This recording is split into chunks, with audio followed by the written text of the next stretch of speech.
ধারাবাহিকের শুরুতে দেখা যায় যে নতুন অফিস থেকে বাড়িতে ফিরেছে, ফিরে দেখে যে সবাই চুপচাপ করে বসে আছে, কিন্তু ওখানে কমলিনী নেই, কুর্চি নেই, কেউ নেই, বৌমারাও নেই। তো নতুন বলছি কি অবস্থা, বাড়িতে একটা বিয়ে যেখানে হই হুল্লোড় হবে তা না, কেমন যেন বাড়িটা ঘুম মেরে আছে, এরকম কি দেখতে ভালো লাগে? তখনই নতুন কমলিনী ওদেরকে ডাকে। তো কুর্চি কমলিনী সবাই মিলে এসেছে। তো নতুন কুর্চিকে বলছে, কুর্চি তোমাদের দুজনকে কি আমি এখানে বসে থাকার জন্য ডেকেছি? হ্যাঁ, মেয়েটা আমাদের কেমন হয়ে গেছে শ্বশুর বাড়িতে গিয়ে। আগে এই বোনটা আমার বাড়িতে থাকতো, কত কাজ করতো, আর এখন পায়ের উপরে পা তুলে বসে আছে। তখন অয়ন নতুনকে বলছে, কেন নতুনটা কি হয়েছে হঠাৎ করে? কমলিনী নতুনকে বলছে, কি হয়েছে তোমার? নতুন বলছে, আরে বাবা, আমরা কতদিন একসঙ্গে জমিয়ে খাওয়া দাওয়া করিনি বলো তো, তাই তোমাদের ডেকেছি একসঙ্গে ডিনার করব বলে। ফেরার পথে এই মিষ্টির দোকান থেকে মিষ্টি নিয়ে এসেছি। বুবলাই বাবিল ছুটে ছুটে আসে। বাবিল বলছে, কি হয়েছে বলো তো? নতুন তখন বলছে, এই যে বাবিল, বাড়ির বড় ছেলে, এ আগে কত কাজ করতো, এই যে মিষ্টিগুলো আমি নিয়ে এসেছি, এগুলো একটু সবাইকে দেবে তা না। তখন বাবিল বলছে, আরে এই তো আমি আছি, তো তুমি আমাকে দাও না। এই বলেই তো দেখছি কি মিষ্টি এনেছো নতুন কাকু। তখন মিটিল বাবিলকে বলছে, জীবনে যেন মিষ্টি খায়নি, কেমন হামলে পড়ছে দেখো। বর্ষা তখন মিটিলকে বলছে, আমাদের বাড়িটা না এরকম আনন্দে হই হুল্লোড় করেই কাটতো, তুমি তো নতুন এসেছো তাই জানো না। মিটিল বলছে, না বর্ষাদি, তোমার কোথাও ভুল হচ্ছে। তুমি আসার আগে থেকেই আমি এই বাড়িতে আসতাম, তোমার আসার আগেই আমার যাতায়াত।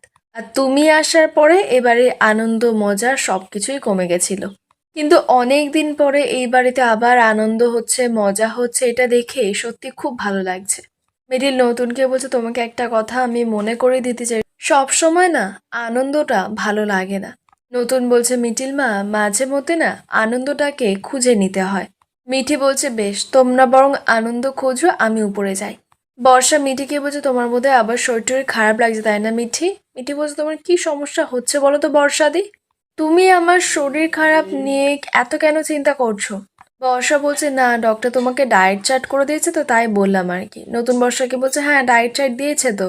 এই যে সবাই মিলে সারাক্ষণ মিটিকে শরীর খারাপ করেই যাচ্ছে, ওর তো মন খারাপ হবেই, মেজাজ তো গরম হবে, বড়দেরই হওয়ার কথা, আর ও তো ছোট। আরে ওকে ডায়েট চার্ট দেওয়া হয়েছে ওর যাতে ভালো করে ডাইজেস্ট হয় খাবারটা, সেই কারণে। তবে আমি একটা কথা বলি, খুব সিরিয়াস কথা, একটা সার্জারি করাতে হবে, খুব শীঘ্রই অপারেশনটা করাতে হবে। বুবলাইও জিজ্ঞেস করছে, কি হয়েছে নতুন কাকু? বাবিল বলছে, নিশ্চয়ই কোনো কিছু বাদিয়েছে ও, যেই কারণে চোখ মুখের এই অবস্থা, শরীরটা এতটা খারাপ হয়ে গেছে। তখন মিটিল বলছে, হ্যাঁ, ওর একটুকুনি সমস্যা হয়েছে, শরীরটা খারাপ করেছে তাই এরকম অবস্থা। তখন নতুন বলছে, তেমন কিছু বড় ব্যাপার নয়, একটা সিস্ট হয়েছে, এটা একটু বড় হয়ে গেছে, টিউমারের মতো। ডাক্তারবাবু বললেন সেটাকে যত তাড়াতাড়ি সম্ভব অপারেশন করে বাদ দিতে হবে। যারা যারা এই কথাটা জানতো তারা তো খবরটা শুনে খুব খুশি হয়ে যায়, বিশেষ করে মিঠি। মিঠি তো সঙ্গে সঙ্গে কাঁদতে কাঁদতে নতুনকে জড়িয়ে ধরে। মিঠি বলছে, হ্যাঁ রে মা, আর অন্য কিচ্ছু নয়, দেখ তোর যে সিমটমগুলো এসেছিল না, সেগুলো ওই টিউমারের জন্যই এসেছিল।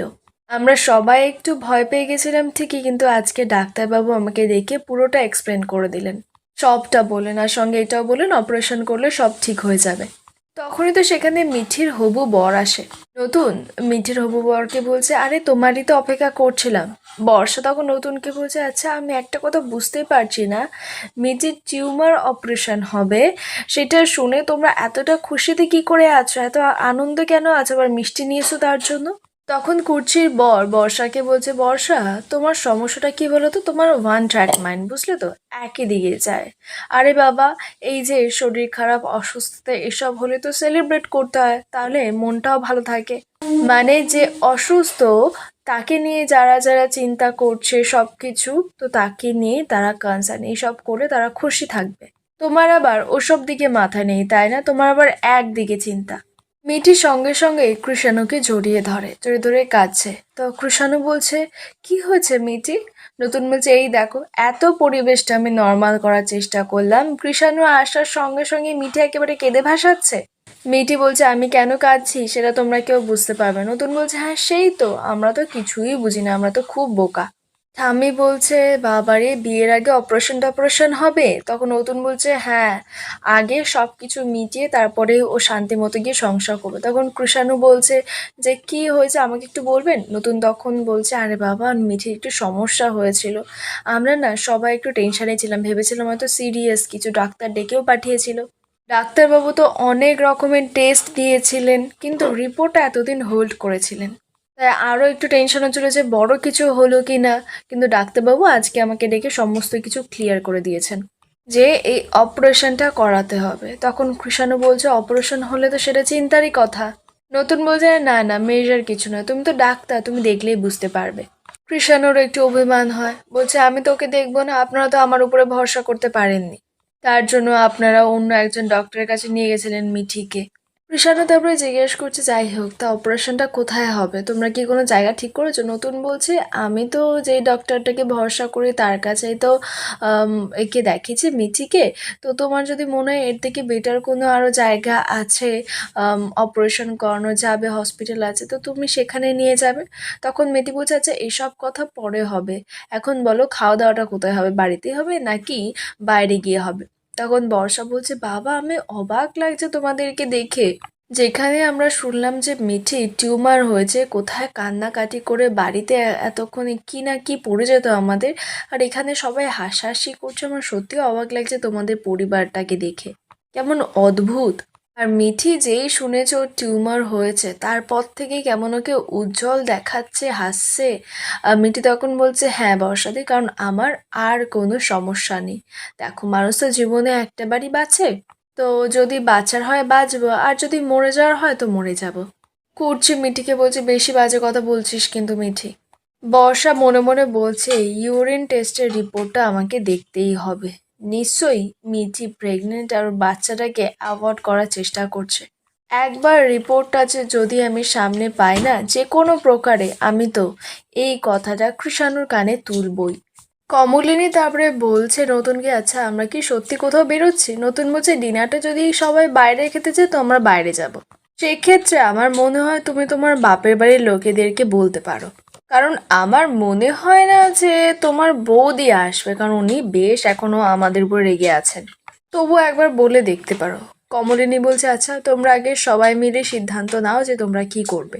বর্ষা কমলিনীকে বলছে, মামুনি তোমার একবারও টেনশন হচ্ছে না? মিঠির এত বড় একটা অপারেশন হচ্ছে বা হবে, তোমার কোনো টেনশন নেই?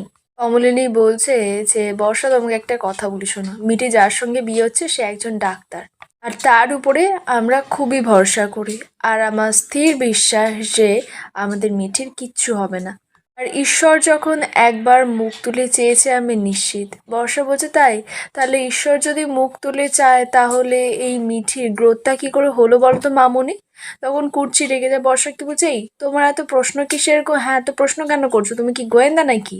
আশ্চর্য লাগছে, সবাই আমরা এখানে আনন্দ করছি আর তুমি আনন্দ করতে পারছো না। আরে বাবা বৌদি ভাইয়ের তো ভিতর ভিতর টেনশন হচ্ছে, তাই জন্যই কথার গরমিল হচ্ছে। অয়ন তখন বর্ষাকে বলছে যে, বর্ষা তুমি প্রশ্ন করছো সে ঠিক আছে, কুর্চির কথা হয়তো ভুলও হতে পারে, কিন্তু বেশি প্রশ্ন করো না, জানো তো আমি না, আমার একটা খুব বাজে অভ্যেস আছে, কাউকে যদি দেখি যে বেশি প্রশ্ন করছে সে, এবার তার সম্বন্ধে তখন আমার জানতে খুব ইচ্ছা করে যে সে এত যে বেশি প্রশ্ন করছে তার ভিতরে কি আছে। আর আমি তো উকিল মানুষ, আমার একটু অভ্যেসও আছে, আমি কিন্তু মানুষটা বাইরে থেকে যতটা ভালো দেখায় ভিতরের থেকে কিন্তু আমি অতটা ভালো নই মানুষটা। তাই বেশি প্রশ্ন করো না মিঠিকে, প্রশ্ন করে করে তুমি ওকে জ্বালিয়ে খাচ্ছ। তোমার ভেতরে কি কি আছে কি না আছে সেগুলো যদি আমি জানতে থাকি না, তখন কিন্তু ব্যাপারটা খুব ভালো হবে না, ঠিক আছে? তার চেয়ে বরং আমরা তোমাকে যতদূর চিনি, যেমন দেখেছি তেমনই চিনতে দাও, ঠিক আছে? এক্সট্রা বাড়াবাড়ি করো না। বর্ষার মুখে তো একেবারে ঝামা ঘষে দিয়েছে, একেবারে চুপ করিয়ে দিয়েছে অয়ন। আর এখানেই আজকে পর্বের আপডেট শেষ হয়, দেখা হবে আগামী পর্বের আপডেটের সঙ্গে।